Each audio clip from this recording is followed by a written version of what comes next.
कृपया आप अपना सीट ग्रहण कीजिए।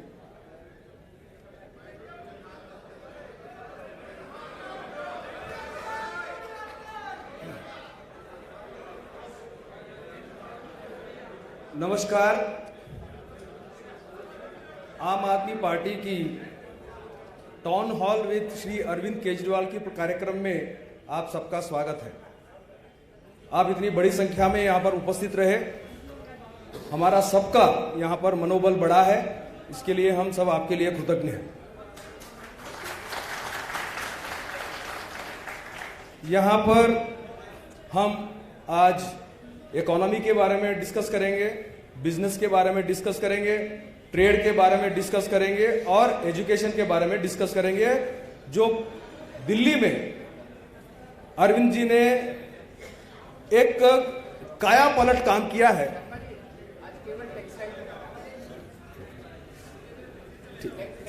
टेक्सटाइल इकोनॉमी सर वही है, जो इकोनॉमी भी टेक्सटाइल की होगी, बिजनेस भी टेक्सटाइल के बारे में ही चर्चा करेंगे आज। और साथ साथ में जो भी समस्याएं हैं टेक्सटाइल के, उसके बारे में हमारे गोपाल जी आपसे प्रश्नोत्तरी करेंगे, प्रश्न लेंगे, फिर उसके बाद आदरणीय केजरीवाल जी उसका उत्तर देंगे। सबसे पहले आप सबको यहां पर निमंत्रित करते हुए मुझे बहुत आनंद है कि अपने साथ दिल्ली और देश में एक काया पलट करने वाला एक सीएम, एक आम आदमी आपके सामने आपकी समक्ष उपस्थित है और आम आदमी की सब समस्याएं, साथ साथ जो बिजनेसमैन की सब समस्याओं के बारे में आज चर्चा करेंगे। मैं आप सबकी तरफ से, मजुरा की विधानसभा की तरफ से और हमारे सब प्रत्याशियों की तरफ से मैं श्री अरविंद केजरीवाल जी को स्वागत करता हूं और विनती करता हूं कि आज जो कार्यक्रम होने वाले हैं उसके बारे में मैं थोड़ा ब्रीफ आपको सर बताऊंगा। नहीं, गोपाल में प्रश्नोत्तरी करेंगे, लेकिन मैं आपको थोड़ा ब्रीफ करूंगा। प्लीज। यहां सबसे बड़ी समस्या टेक्सटाइल मार्केट्स में सर एक अशांत धारा करके एक डिस्टर्ब्ड एरियाज एक्ट है, जिससे लैंड या बिजनेस के जो प्रीमाइसिस है ट्रांसफर करना, रेंट पे देना या किसी को बेचना, ये बहुत बड़ा दिक्कत वाला मामला हो गया है। ये क्या होता है कि जब आप ट्रांसफर भी करना है, किसी को रेंट आउट भी करना है, तो उसको 3-4 परमिशन लेनी पड़ती है। परमिशन कैसे? पहले पुलिस की परमिशन लीजिए, उसके बाद वो कलेक्टर ऑफिस में जाएगा, कलेक्टर ऑफिस के बाद फिर उन लोगों को एक ऑर्डर देंगे, फिर वो पुलिस कमिश्नर में जाएगा, फिर वो कलेक्टर में जाएगा, उसके बाद आएगा। तो ये जो पूरा प्रोसेस जो है सिर्फ और सिर्फ करप्शन के लिए लोगों ने क्रिएट किया हुआ है और एक एक व्यक्ति को कम से कम 2 से 3 लाख रुपए लगते हैं एक टेक्सटाइल व्यापारी को अपना प्रीमाइसिस रेंट भी करना है। तो ये समस्या है। साथ साथ में सर जहां जहां पर ये एक्ट लगा हुआ है वो लिमिटेड एरियाज में पुलिस स्टेशन के विस्तार में लगा हुआ है। उससे क्या होता है कि बहुत सारे लोग वैसे हैं कि जो अपना मकान भी नहीं बेच पाते हैं। जैसे फॉर एग्जांपल एक मुस्लिम बाहुल्य एरिया में जो हिंदूज है वो नहीं बेच पाते हैं, और ये जो एक्ट जो है बिना सोचे समझे इन्होंने इंप्लीमेंट किया और वो भी पर्टिकुलर एरियाज में इंप्लीमेंट किया, जिससे सबको असुविधा है। साथ साथ में जो लोग बेचना चाहते हैं उसके लिए एक करप्शन का पैसा देना हो तो एडिशनल बर्डन हो गया है। तो ये एक चीज है, हम चाहते हैं कि इसके ऊपर आप थोड़ा एड्रेस करें। साथ में सर टेक्सटाइल इंडस्ट्री में सबसे बड़ा आज समस्या है पेमेंट डिफॉल्ट का। बहुत सारे लोग यहां से माल बेचते हैं, करोड़ों रुपए का माल बेचते हैं। कि मैंने कल बहुत सारे विस्तारों में गया था, टेक्सटाइल मार्केट्स में भी गया था, वहां पता लगा कि साल का 500 से 700 करोड़ रुपए का डिफॉल्ट होता है और वो भाग जाते हैं माल लेके। तो उसके लिए हमने कहा कि एक पेमेंट गारंटी इंश्योरेंस स्कीम हम लोग डिवाइस किया यहां पर। ये मुझे लगा कि ये मेजर प्रॉब्लम है टेक्सटाइल इंडस्ट्रीज में। तो हमने कहा कि भाई एक माइंडस्क्यूल ऑफ अमाउंट पेमेंट करने के बाद आप इंश्योरेंस कर दो इस चीज को, जैसे एलसी ओपन करते हैं सर अपन, उसी तरह उनका पेमेंट गारंटी हो जाएगा। उसके बाद जो उनकी जो लायबिलिटीज है, यदि वो पेमेंट नहीं करते हैं तो एक ऐसे ही कोई एस्टैब्लिशमेंट करेंगे सरकार की तरफ से, यदि हम सत्ता में आते हैं तो जिससे उनकी पेमेंट गारंटी भी होगी और वो बैंक भी इनका लीगल इश्यूज है उसका टेक केयर करेगा। ये एक बड़ी समस्या है सर। और तीसरा है सर कि यहां पर गारमेंट हब इन्होंने प्रॉमिस किया था। ये पूरा जो चेन में यान से लेके समझ लीजिए यहां से चिप्स भी बनते हैं रिलायंस में, चिप्स से लेके उसके बाद यान हो गया, फिर टेक्सचराइजिंग हो गया, फिर वीविंग हो गया, उसके बाद कपड़ा बना, उसका डाइंग प्रिंटिंग सब कुछ हुआ। उसके बाद ट्रेडर क्या करता है कि उसको वैल्यू एडिशन करने के बाद बेचने के लिए समस्या है। तो टेक्सटाइल में अब 2017 में भारतीय जनता पार्टी की सरकार ने कहा था कि हम यहां पर एक गारमेंट हब बनाएंगे, लेकिन गारमेंट हब आज तक नहीं बनी। तो इसीलिए हम आपसे रिक्वेस्ट है कि भाई इसके बारे में भी कुछ आप सोचें। और एमएसएमई का सर ये मोस्ट इंपॉर्टेंट थिंग है कि एमएसएमई की जो बेनिफिट्स है टेक्सटाइल इंडस्ट्री को मिलता नहीं है। एमएसएमई की जो बैंक गारंटी के बिना जो लोन की इन लोगों ने कहा था कि 2020 के बाद, वो इनको सुविधा मिली नहीं है। उनको जबरदस्ती वो एडिशनल कोलेट्रल लेने के बाद ही उनको देना पड़ रहा है। वो एक बड़ा मुद्दा है। और सबसे बड़ा मुद्दा है कि जीएसटी का। जीएसटी में सर ऐसा है कि यहां पर जब जीएसटी के बारे में जब जीएसटी कपड़े पे लगा था, यहां बहुत बड़ा आंदोलन हुआ। आंदोलन के बाद उन लोगों ने लॉलीपॉप पकड़ा दिया भारतीय जनता पार्टी ने कि हम ये करेंगे वो करेंगे। आज तक उसका कोई निराकरण नहीं आया। साथ साथ में उसमें इतना ज्यादा करप्शन बढ़ गया, यहां पर रोज उठो मतलब यहां पर रेड हो गया और टेक्सटाइल ट्रेडर्स को परेशानी करना है। उसके अलावा इनके पास कोई ना जीएसटी की कोई किस तरह उसका सरलीकरण करेंगे उसका कोई इनके पास प्रावधान नहीं है। और बहुत सारे यहां पर टेक्सटाइल ट्रेडर्स जो है वो पेरेंट्स भी है सर यहां पर। तो उनका भी एक सबसे बड़ी समस्या है कि उनका जो इनकम है, उनका इनकम कम हो गया और स्कूल की फीस इतनी बढ़ गई तो वो लोग बेचारे वो पे नहीं कर पा रहे हैं। और ऊपर से यदि वो पेमेंट के बारे में कुछ बोलते हैं तो उनको बोला जाता है हम आपको रस्टिकेट कर देंगे, आप चले जाओ इधर से। वो बहुत बड़ा आंदोलन उन्होंने भी चलाया था, लेकिन सब टेक्सटाइल ट्रेडर्स है वो लोग, तो उनका भी एक आपको समाधान निकालना पड़ेगा।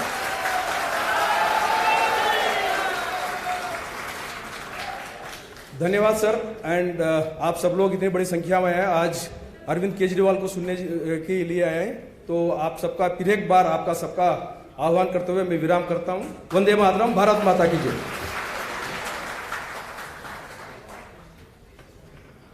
अभी गोपाल भाई एड्रेस करेंगे।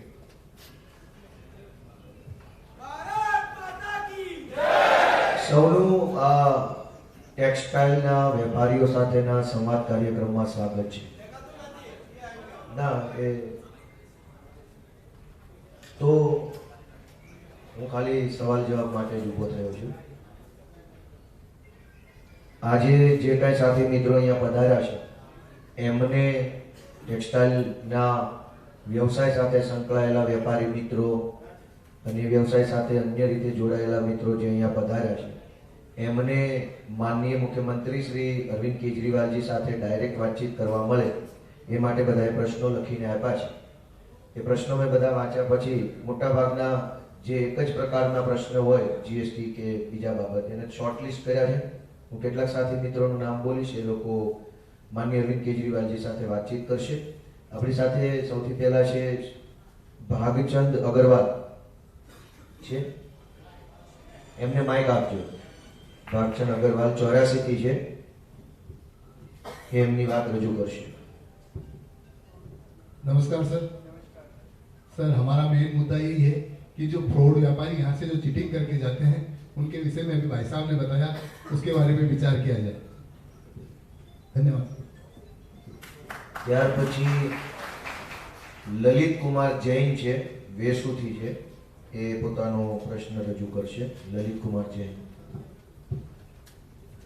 नमस्कार सर, मैं श्याम मार्केट से हूँ, कोटी बेगमवाड़ी से, और भिवानी हरियाणा का रहने वाला हूँ। यहाँ पर आया हुआ हूँ सर ये इस एरिया में जो आसान धारा लगाई हुई है उसके बारे में मैं आपसे कहूँगा कि भाई आप ये सोल्यूशन ला के दीजिए। दूसरी बात, जो जीएसटी में जो विसंगताएं बनी हुई है उसके बारे में सोल्यूशन दीजिए। और टेक्सटाइल इंडस्ट्री जो अभी समझो कि भाई अलग अलग तरीके से आज मान लो लगाने के लिए परमिशन दे दी जाती है, फिर 2 साल के बाद में नए नए नियम लगाए जाते हैं, उसके बारे में मैं चाहूंगा कि भी आप इसके बारे में कोई सोल्यूशन होते। धन्यवाद सर। ત્યારબાદ શ્રી હેપી અગરવાલ છે, તેઓ મજૂરાથી આવ્યા છે, એ પોતાની વાત રાખશે. ઓલમોસ્ટ બધા વેપારી મિત્રોની એક જ પ્રકારની રજૂઆતો છે. એપી અગ્રવાલ, આપો એમને. हेलो, नमस्ते सर. हेलो, मेरा मेन इश्यू इसके अंदर यही है, अगर कोई डिफॉल्ट होता है उसके लिए कंप्लेंट भी अगर ना व्यापारी लिखवाने जाता है तो उसको पुलिस के वहां से कोई एक पर्टिकुलर एफआईआर नहीं मिलता. खाली ये बोलते हैं कि हम लोग आपका सॉल्यूशन करेंगे. तो उसके बाद क्या होता है, मतलब वो धीरे धीरे कुछ भी चलता रहता है. एफआईआर एक पर्टिकुलर एफआईआर नहीं लिखी जाती. थोड़े दिन बाद क्या होता है, जिस व्यापारी के ऊपर अपन केस करना चाहते थे वो उल्टा केस करता है कि मुझे ये लोग परेशान कर रहे हैं. तो उस चक्कर में जिस व्यापारी का पैसा फंसा हुआ है वो खुद भी नहीं चाहता कि वो आगे कुछ उसके ऊपर केस करे, क्योंकि वो उल्टा फंस जाता है कि पुलिस उनको वापस परेशान करती है कि अगर कुछ भी अपन ने करा तो फिर अपन उल्टा करेंगे. वही मेन इश्यू है. આમ તો બધા મિત્રોના પ્રશ્નો એક સમાન જ છે. બે મિત્રોનો આપણે ચાન્સ લઈએ. એન્જિનિયર રવિકુમાર શેઠિયા છે, કામરેજથી વધારે છે, હાજર છે?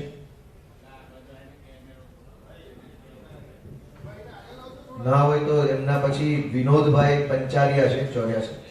હા, એન્જિનિયર આપો, રવિકુમાર. नमस्कार सर, जय जिनेन्द्र. रवि जैन, बाड़मेर, सूरत. सर ये था, बाकी सवाल जो उन्होंने पूछ लिए जैसे एमएसएमई के रिगार्डिंग वगैरह. एक चीज ये था कि जैसे इलेक्ट्रिसिटी का भी यहाँ बहुत बड़ा रोल है मार्केट इंडस्ट्रीज में, मिल्स में वगैरह. तो इलेक्ट्रिसिटी के बिल काफी हाई आते हैं. तो ऐसे मॉडल भी डेवलप हो सकते हैं कि पूरा तो इसको जीरो नहीं कर सकते, तो इसको 1/3 लेवल पे ले जा सकते हैं. ऐसा मॉडल मेरे पास भी है और हमने कई जगह हम लोग इंडस्ट्रीज में पर्सनल लेवल पे ट्राई कर रहे हैं. यदि आपकी जनता का सपोर्ट रहा तो हम इसको और अच्छे लेवल पे ले जा सकते हैं, इलेक्ट्रिसिटी बिल को काफी मिनिमाइज कर सकते हैं. Thank you. लास्ट क्वेश्चन है सर मनोज केजरीवाल, लिंगायत से. माइक दीजिए.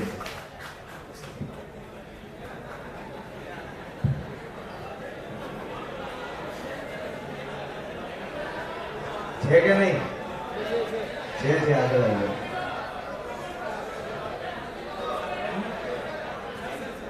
Hello hello. मेरे अपने सगे छोटे भाई का नाम भी मनोज केजरीवाल है. नमस्कार सर. सर जैसे अभी हैप्पी भाई ने कहा कि व्यापारी का कोई पैसा डूब जाता है, कोई लेके भाग जाता है, वो व्यापारी पुलिस के अंदर जाता है, पुलिस एफआईआर नहीं करती है. एकदम सही बात है.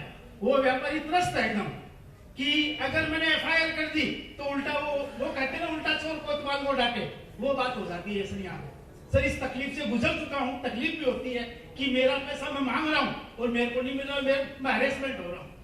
तो सर इसका निवारण होना आवश्यक है, बहुत जरूरी है. सर व्यापारी अपना दिन और रात बीवी बच्चों को छोड़ देता है व्यापार के लिए, पैसा कमाने के लिए. सर मैं जब सूरत आया था, मैं 15 साल मेरे माँ बाप को छोड़ के आया था. यहाँ पैसा कमाया, डूबा भी, परंतु मेरा उसका कोई निवारण नहीं निकला. सर आज वो पैसा खाया हुआ बंदा यहाँ घूमता है, तकलीफ होती है. सर उस चीज का निवारण होना चाहिए.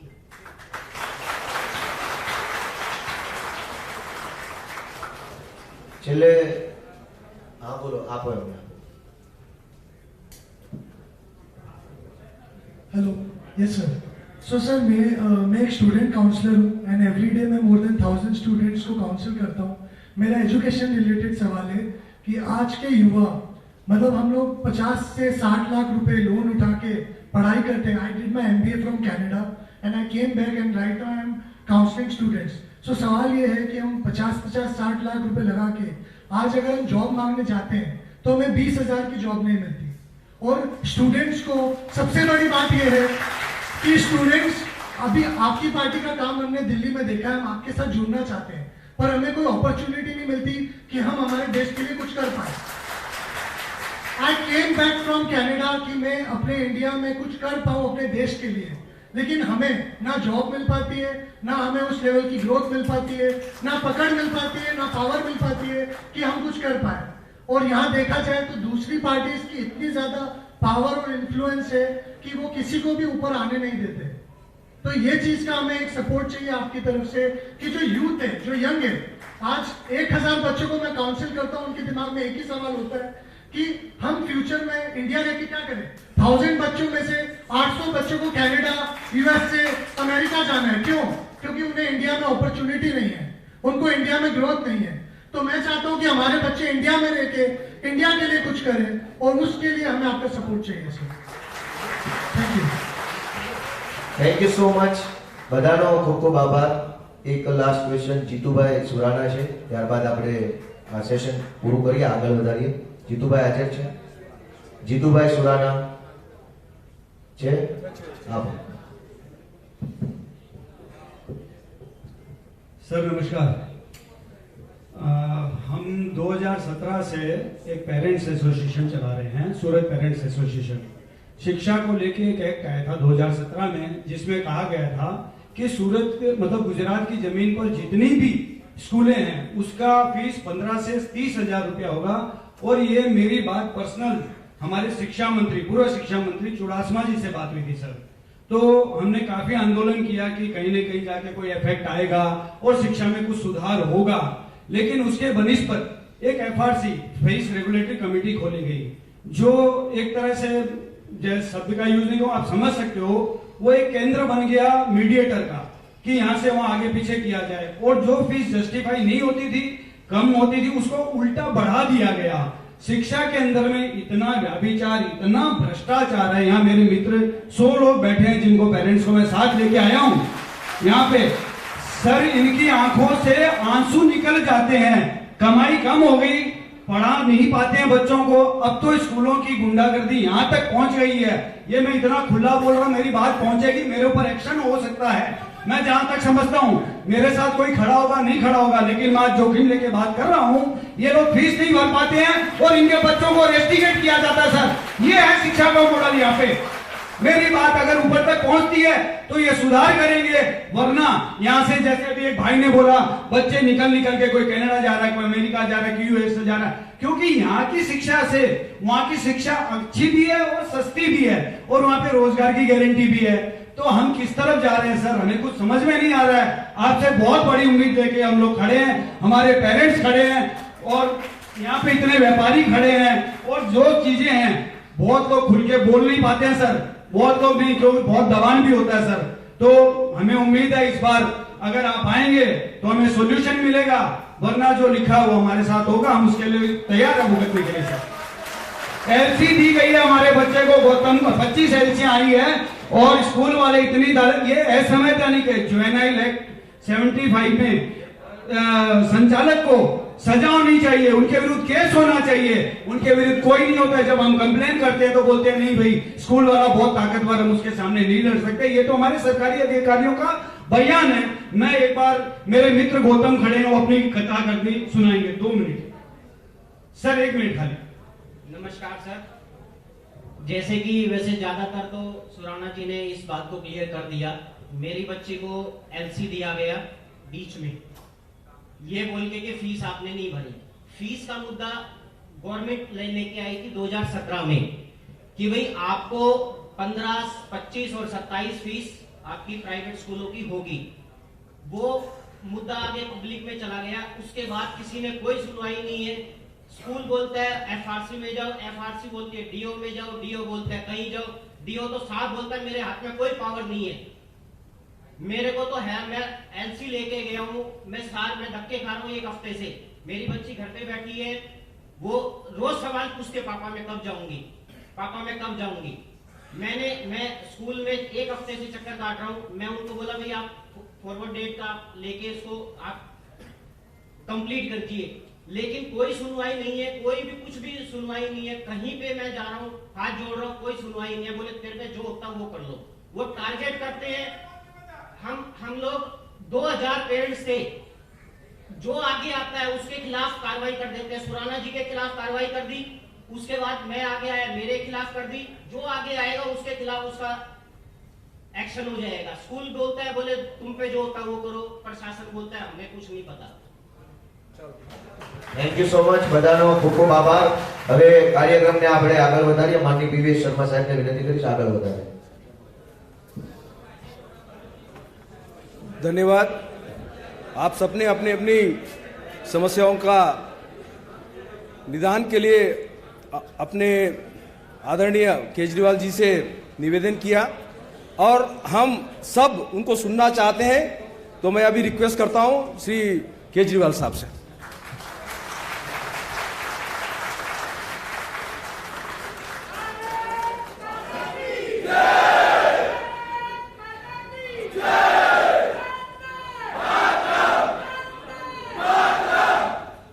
भारत माता की इनकलाब वंदे।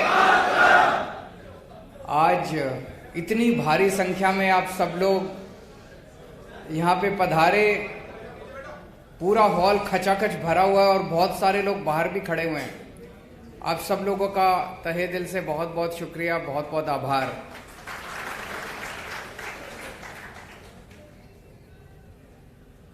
मैं आप लोगों से पूछना चाहता हूं कि 27 साल से तो भाजपा है यहाँ पे, उसके पहले कांग्रेस थी।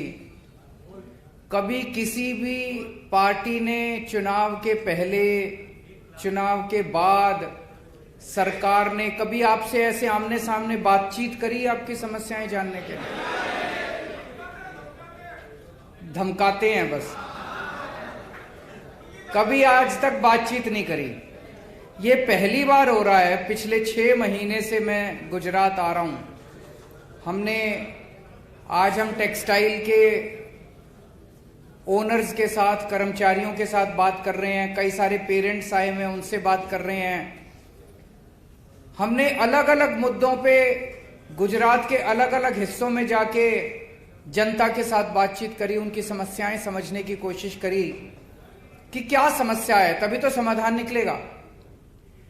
आज जिस तरह से हम इस चुनावी कैंपेन के अंदर आपसे बातचीत कर रहे हैं और आपकी समस्याएं समझ के उसका समाधान निकालने की कोशिश कर रहे हैं, मेरा आप लोगों को वादा है कि जब सरकार बनेगी तो सरकार भी ऐसे ही चलेगी, बातचीत के जरिए, जैसे चुनाव चल रहा हम लोगों का। जैसे चुनाव के दौरान आपसे बातचीत कर रहे हैं, वैसे ही चुनाव के बाद, सरकार बनने के बाद आपसे बातचीत करेंगे और आपकी समस्याओं का समाधान निकालेंगे। और जैसे वो लोग चुनाव के पहले भी आपसे बात नहीं करते, वो चुनाव के बाद भी आपसे कभी बात नहीं करते। तो मैं सीधे सीधे मुद्दों पे आता हूं। सबसे पहली चीज है, जिस समाज में व्यापारी खुल के निडरता के साथ व्यापार नहीं कर सकता, वो समाज की अर्थव्यवस्था कभी भी आगे नहीं बढ़ सकती। वो समाज गरीब ही रहेगा, वो समाज अमीर नहीं बन सकता। अमीर तो तभी बनेगा जब व्यापार आदमी खुल के करेगा, बिना डर के करेगा। आज आप लोगों ने यहां इतने सारे लोगों ने आने की हिम्मत करी, आपकी हिम्मत की मैं दाद देता हूं।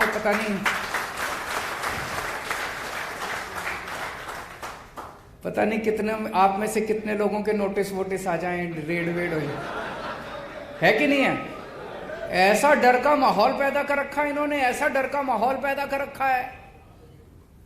मैं एक छोटा सा उदाहरण देता हूं। कल हमारा एक कार्यकर्ता नीचे सड़क के ऊपर रेडी पे कुछ खाने के लिए गया, उसको भूख लगी थी, तो रेडी पे खाते खाते उसने पूछा, किसको वोट दोगे भैया?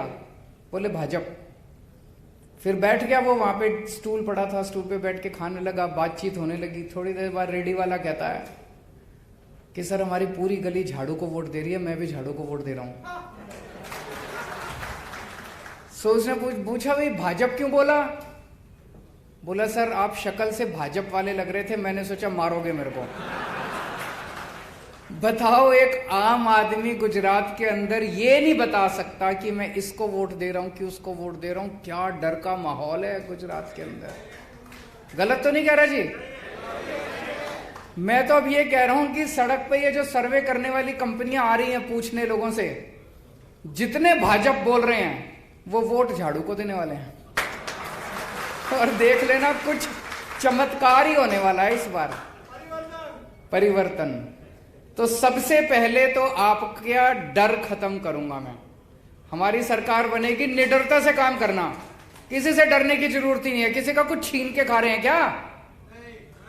अपना काम कर रहे हैं, 24 घंटे खून पसीना बहा रहे हैं, मेहनत कर रहे हैं। अभी मनोज केजरीवाल जी ने कहा 18 साल से इन्होंने अपने माँ बाप को नहीं देखा था, माँ बाप को छोड़ के और यहाँ पे काम करने आए। और उसके कितने लोग हैं जो अपना घर बार छोड़ के 24 घंटे मेहनत करते हैं कि 2 पैसे कमा जाए, और उसके बाद ये इतनी गुंडागर्दी करते हैं। इस गुंडागर्दी से सबसे पहले मुक्ति दिलाएंगे, आप खुल के काम करना।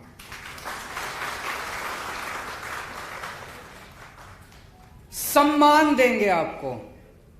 मैं बहुत बड़े बड़े व्यापारियों से मिला, सब कहते हैं जी जिंदगी में पैसा तो बहुत कमा लिया, लेकिन जैसी ये सरकारें हैं, सरकारें ऐसे करती हैं जैसे कोई हर व्यापारी चोर हो, इस तरह से ट्रीट करती हैं। टैक्स डिपार्टमेंट वाले भी, ये भी, वो भी ऐसे करते हैं जैसे कोई चोर हो। एक व्यापारी 24 घंटे मेहनत करके अपने घर के बच्चों के लिए पैसे कमाता है, उसमें से टैक्स देता है, दान पुण्य का काम करता है, धर्म का काम करता है, समाज को पालता है। तो सबसे पहले आपको डर दूर करेंगे, दूसरा आपको पूरी तरह से सम्मान, तरह तरह से सम्मान दिया जाएगा सरकार की तरफ से कि हमें गर्व है, देश को गर्व है आपके ऊपर। रेड राज बंद करेंगे। दिल्ली में बंद कर दिया रेड राज, कोई इंस्पेक्टर रेड मारने नहीं जाता, किसी डिपार्टमेंट का कोई इंस्पेक्टर किसी को नहीं भेजते हम। मेरा अपना ये मानना, ये जितने रेड मारने जाते हैं, ये कोई व्यापारी से टैक्स लेने नहीं जाते, ये अपने लिए, अपना घर भरने के लिए जाते हैं, वसूली के लिए जाते हैं। आपको जान के ताज्जुब होगा जी, 2015 में दिल्ली में हमारी सरकार बनी, उस टाइम दिल्ली का 30,000 करोड़ का रेवेन्यू था। फिर हमने सारी रेड बंद कर दी। मेरे को कई अफसरों ने कहा जी ये रेड मत बंद करो, ये व्यापारी चोर हैं, ये टैक्स नहीं देंगे। मैंने कहा भरोसा रखो, व्यापारी खुद मन मर्जी से टैक्स देना चाहता है, वो चाहता है सरकार तंग ना करे। आज भाई साहब 75,000 करोड़ का रेवेन्यू हो गया मेरा 7 साल के अंदर बिना रेड के। तो आपकी सारी रेड बंद, कोई इंस्पेक्टर आपको तंग करने के लिए नहीं आएगा। चौथी चीज जो सबसे ज्यादा अब निकल के आई कि पैसे की धोखाधड़ी। माल ले जाते हैं और पैसा नहीं आता, पूरा का पूरा पैसा लुट जाता है, पैसा फंस जाता है। बहुत सारे ऐसे किस्से मैंने सुने हैं कि ऐसी कई पार्टियां आई, 4-5 महीने तो अपनी गुडविल बना लेती हैं मार्केट में, पहले 2 करोड़ का काम किया, फिर 4 का किया, और फिर एकदम से 20 करोड़ का काम करके और सारा सामान लेके और गायब हो जाती है मार्केट से। होता है कि नहीं होता ऐसे? और कई लोग इस तरह से डूब चुके, उनका सारा पैसा फंस चुका। इसके लिए स्पेशल कानून लेके आएंगे, आपको प्रोटेक्शन देंगे इसके खिलाफ। अभी 1-2 सुझाव तो आए कि उसमें क्या होना चाहिए। आपकी एफआईआर भी होगी, आपको परेशान भी नहीं करेंगे, और केवल कोरी एफआईआर से आपको अंत पंत में आदमी को एफआईआर थोड़ी चाहिए, अंत पंत में तो अपना पैसा चाहिए वापस, है ना? तो एफआईआर भी होगी और पैसा भी वापस दिलाएंगे आपको आपका।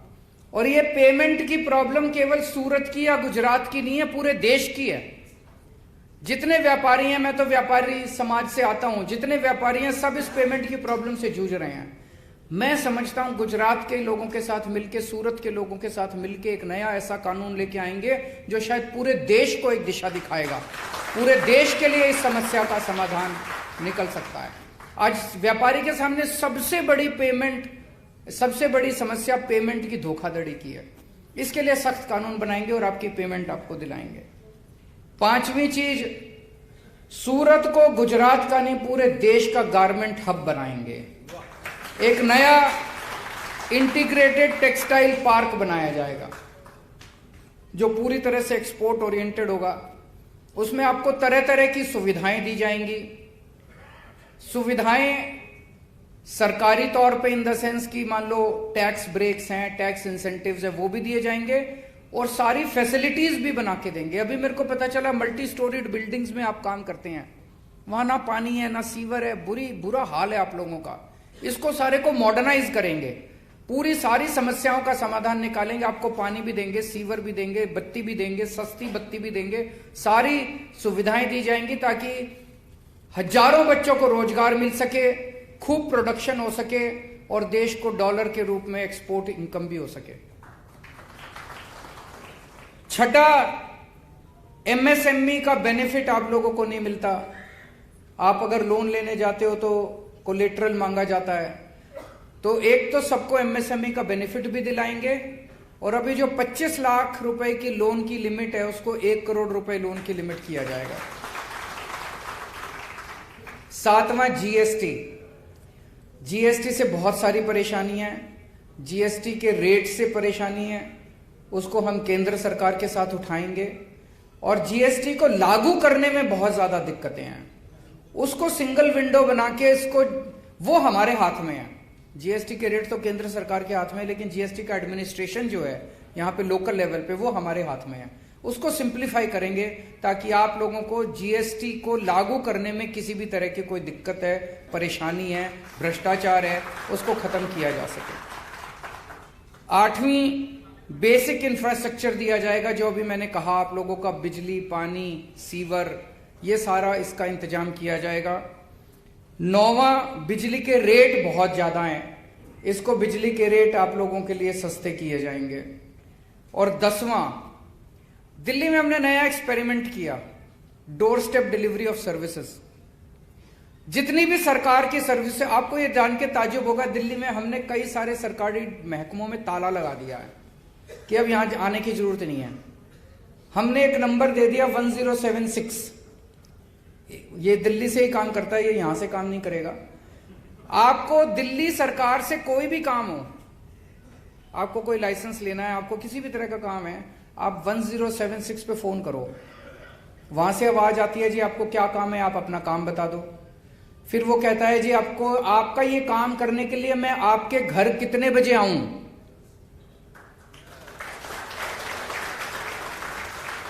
आपको सरकारी डिपार्टमेंट में जाने की जरूरत नहीं है, सरकार आपके घर आके आपका काम करके जाएगी। आप अगर कहते हो, जी मैं तो लेट आता हूं दफ्तर से, रात को 10 बजे आना, रात को 10 बजे दिल्ली सरकार से एक अफसर आपके घर आके आपका काम करके जाता है। किसी दलाल के चक्कर काटने की जरूरत नहीं, किसी को रिश्वत देने की जरूरत नहीं, दफ्तर से छुट्टी लेने की जरूरत नहीं, सब कुछ ऑनलाइन है। और जो ऑनलाइन ना कर सके उसके door step delivery of services है। इसको गुजरात में भी लागू करेंगे। आपको किसी दफ्तर में जाने की जरूरत नहीं है, किसी को पैसे देने की जरूरत नहीं है, किसी दफ्तर के चक्कर काटने की जरूरत नहीं है। अपना काम करो, फलो फूलो, यही हम चाहते हैं। आप फलोगे तो देश तरक्की करेगा, और आप अपना धंधा छोड़ के सरकारी दफ्तरों के चक्कर काटोगे तो देश भी कैसे तरक्की करेगा। ये सरकारी दफ्तरों को भूल जाना, एक बार हमारी सरकार बनेगी, आप चिंता मत करना, सरकारी दफ्तरों को हम संभाल लेंगे, आप अपना धंधा संभालना। अब 2 बातें और आई। एक तो सुराना साहब ने फीस की बात करी और उनके साथ कई सारे पेरेंट्स आए हुए हैं। आपकी बात बिल्कुल सही है सुराना साहब, सारे स्कूल खराब नहीं है प्राइवेट, लेकिन अधिकांश स्कूलों ने गुंडागर्दी मचा रखी है, बहुत ज्यादा गुंडागर्दी मचा रखी है। कानून के मुताबिक कोई भी स्कूल, जितने स्कूल होते हैं ना, ये कानून के मुताबिक चैरिटेबल ट्रस्ट होते हैं, ये उससे कमाई नहीं कर सकते। कोई भी स्कूल आपकी फीस से कमाई नहीं कर सकता, प्रॉफिट नहीं कमा सकता। हमने दिल्ली में, हमारी सरकार बनी, हमने दिल्ली के सारे स्कूलों का ऑडिट करवाया, फाइनेंशियल ऑडिट। और आपके जान के ताज्जुब होगा, नाम लेना तो ठीक नहीं है, लेकिन अपने मन में सोच लेना, देश के जितने बड़े से बड़े नामी गिरामी स्कूल हैं, किसी के पास 40 करोड़ की एफडी, किसी के पास 60 करोड़ की एफडी, पैसे कमा एफडी करा करा के बैठे हैं, उससे इंटरेस्ट पे इंटरेस्ट कमाए जा रहे हैं, और आपके बच्चों की फीस पे फीस बढ़ाए जा रहे हैं। ये तो गैर कानूनी था। आपको यह भी जान के ताज्जुब होगा, हमारी सरकार जब ऑडिट खत्म हो गया, कई स्कूलों से हमने एफडी तुड़वाई और बच्चों की कई कई सालों की फीस वापस करवाई। ये कोई चमत्कार से कम नहीं था। आज तक इतने बड़े बड़े स्कूल, आप मन में जो भी स्कूल सोच सकते हो सोच लो, उन स्कूलों ने अपने बच्चों के पेरेंट्स के अकाउंट में पैसे वापस करे हैं। ऐसा हुआ है इस देश के अंदर, नहीं तो कौन स्कूल वापस करता है पैसे। कभी लाइब्रेरी फीस, कभी डेवलपमेंट फीस, कभी पिकनिक फीस, कभी ढिमका फलाना ढिमका फीस, फीस पे फीस लेते रहते हैं ये लोग। तो एक ये करा, और उसके बाद हमने ये कर दिया, भाई कोई भी फीस अगर बढ़ानी है तो आप सरकार से परमिशन लोगे। 7 साल से दिल्ली में किसी स्कूल को फीस नहीं बढ़ाने दी हमने आज तक। गौतम साहब ने कहा कि उनकी बच्ची को स्कूल से निकाल दिया गया। तो दो चीज है सुराना साहब, एक तो सारे गुजरात के लोगों को कह दो हमारी सरकार बनवा दें, अगले 5 साल तक किसी प्राइवेट स्कूल को फीस नहीं बढ़ाने देंगे, ये मेरी गारंटी है। और दूसरा, गौतम साहब जैसे जितने लोग हैं जिनके बच्चों को इन्होंने गुंडागर्दी करके स्कूल से बाहर कर रखा है, सरकार बनने के 24 घंटे के अंदर सारे बच्चे स्कूल के अंदर होंगे।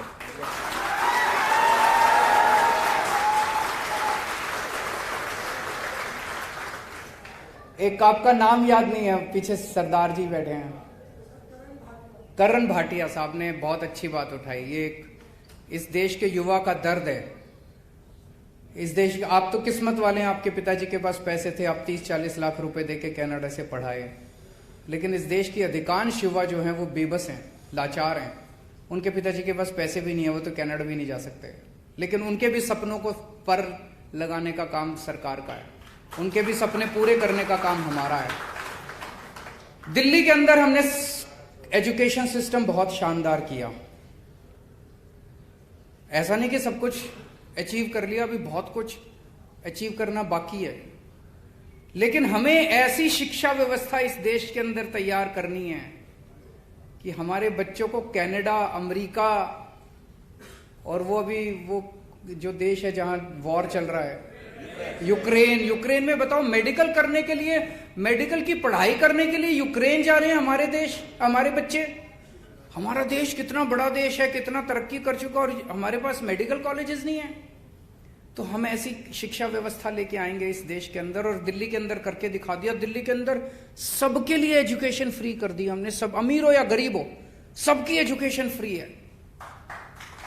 और शानदार एजुकेशन कर दी, शानदार स्कूल बना दिए, सरकारी स्कूल शानदार बना दिए। बच्चे प्राइवेट स्कूलों से अपना नाम कटा कटा के सरकारी स्कूल में भर्ती हो रहे हैं। तो एजुकेशन सिस्टम अच्छा करना है, कॉलेजेस अच्छे बनाने हैं, अच्छे अच्छे शानदार कॉलेजेस बनाने हैं, और ऐसी व्यवस्था करनी है कि हमारे बच्चे कनाडा जाने के बजाय कनाडा के बच्चे अब इंडिया आने लगे पढ़ने के लिए। अपने बच्चों के लिए रोजगार का इंतजाम करना है। हो सकता है, बिल्कुल हो सकता है। दिल्ली के अंदर हम 11वीं क्लास से बच्चों को बिजनेस करना सिखाते हैं। हमने बच्चों के अंदर कूट कूट के भर दिया 8वीं 9वीं 10वीं 11वीं 12वीं में कि मैं बड़ा होकर नौकरी मांगने वाला नहीं बनूंगा, नौकरी देने वाला बनूंगा। तो वो बच्चे, उनको हम सारी चीजें, सारी पढ़ाई कराते हैं, उनको नए नए आइडियाज देते हैं कि कैसे मेरे को बिजनेस करना है। 9वीं 10वीं क्लास से उसको ये सोचने के लिए मजबूर करते हैं कि मैं बड़ा होकर क्या बिजनेस करूंगा। और अगर सारे बिजनेस करने लगेंगे तो एक एक बच्चा बड़ा होकर 3-3 4-4 लोगों को तो नौकरी देगा। तो हमें इस किस्म का माहौल तैयार करना है। लेकिन इस किस्म का माहौल तैयार करने के लिए पहले अपने जितने लोगों को हम चुनते हैं, आज मैं गोपाल इटालिया जी से बात कर रहा था, वो बता रहे थे भाई पहले मंत्री तो पढ़े लिखे हों तभी तो।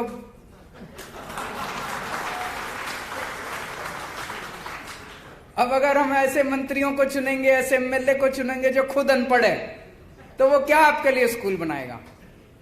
इनसे मैं बात कर रहा था, एक इनके पास लड़का आया गोपाल के पास, उसने आके इनका हाथ पकड़ लिया, कहता भैया आपको वोट दूंगा। तो उसने कहा क्यों, इतना क्यों वो हो रहे हो। तो उसने कहा जी ये जो अपना एमएलए है लोकल, इसके पास एक बारी मैं काम कराने गया, 2 घंटे बिठाया उसने। मैंने पूछा क्यों बिठाया, कहता ये तू लेके आया, ये इंग्लिश में है, मेरा इंग्लिश पढ़ने वाला जब आएगा तब।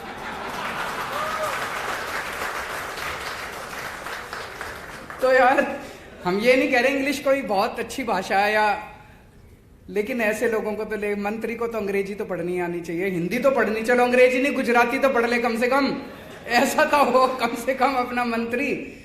पढ़े लिखों को वोट दो, ईमानदार लोगों को वोट दो। अभी तक 27 साल में आप लोगों के पास कोई वो नहीं था, मौका नहीं था। पहली बार ऊपर वाले की कोई कृपा हो रही है कि ऐसा जबरदस्त माहौल बन गया। सारे लोग मिलके इस बार बदलाव करो, नई सरकार लेके आओ, मिलके तरक्की करेंगे। बहुत बहुत शुक्रिया।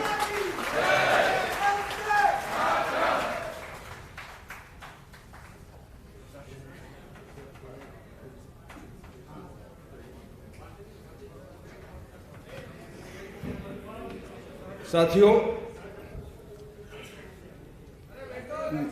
माननीय सीएम साहब के पास मैंने परमिशन मांगी 10-15 मिनट के लिए। जो जितने भी यहाँ पर बड़े बड़े समाज हैं, मजूरा विस्तार में रहते हैं, वो सब आदरणीय केजरीवाल साहब का सम्मान करना चाहेंगे। सबसे पहले मैं गजेंद्र जी, राजपुरोहित बंधु समाज, एक एक करके आइएगा, मैं सबका नाम लूंगा, सबका सम्मान आप कर सकेंगे।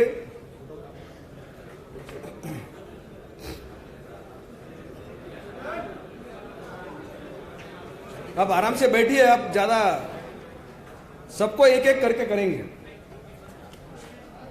બધા સાથી મિત્રોને વિનંતી છે થોડીવાર શાંતિથી આપણે બેસીશું અને સુરતથી જે અલગ અલગ સમાજના અગ્રણી આપણી વચ્ચે પધાર્યા છે એ બધા મંચ ઉપર આવી માનનીય મુખ્યમંત્રી શ્રી કેજરીવાલ સાહેબનું સ્વાગત સન્માન કરશે।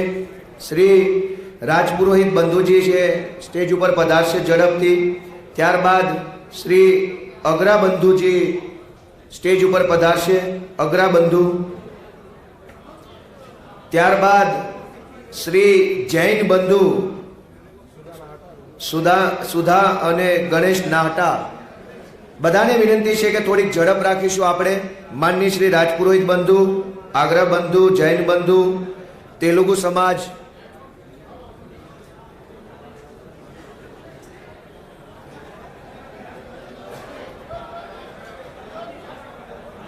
Please hello hello hello please શાંતિ રાખીએ, પ્લીઝ પ્લીઝ આવી જાઓ। એક પછી આવી જાઓ, મનોજભાઈ કોર્ડિનેટ કરો, પ્લીઝ આવી જાઓ, ઝડપથી આવીશું આપણે। દરેક મિત્રો શાંતિ રાખે પ્લીઝ। મનોજભાઈ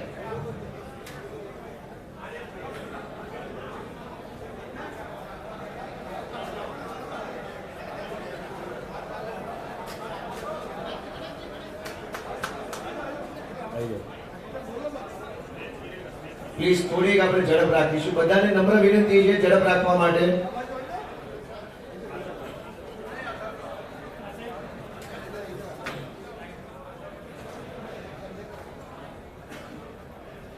ખૂબ ખૂબ આભાર। તેલુગુ સમાજના જે વડીલો હાજર હોય એ મંચ ઉપર આવે માનનીય સીએમ સાહેબનું સન્માન સ્વાગત કરવા માટે।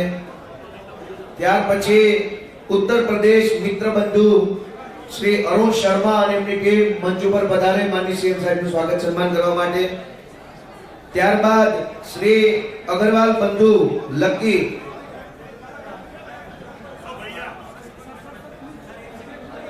થોડો સહકાર આપીશું આપણે, થોડો સહકાર।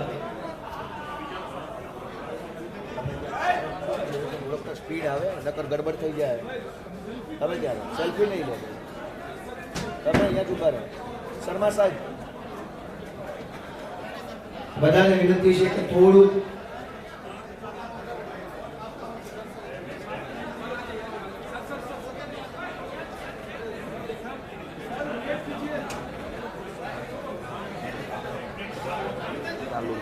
आप रोक लो सब। ત્યારબાદ શ્રી અભિષેક ગોયલ, શ્રી વિનોદજી અગરવાલ ઓડિયા સમાજમાંથી તેમજ માલધારી સમાજ અને પેરેન્ટ એસોસિએશનના જે કાંઈ સાથી મિત્રો છે બધાને વિનંતી છે કે માનનીય સીએમ સાહેબનું સન્માન કરશે। સૌનો ખૂબ ખૂબ આભાર।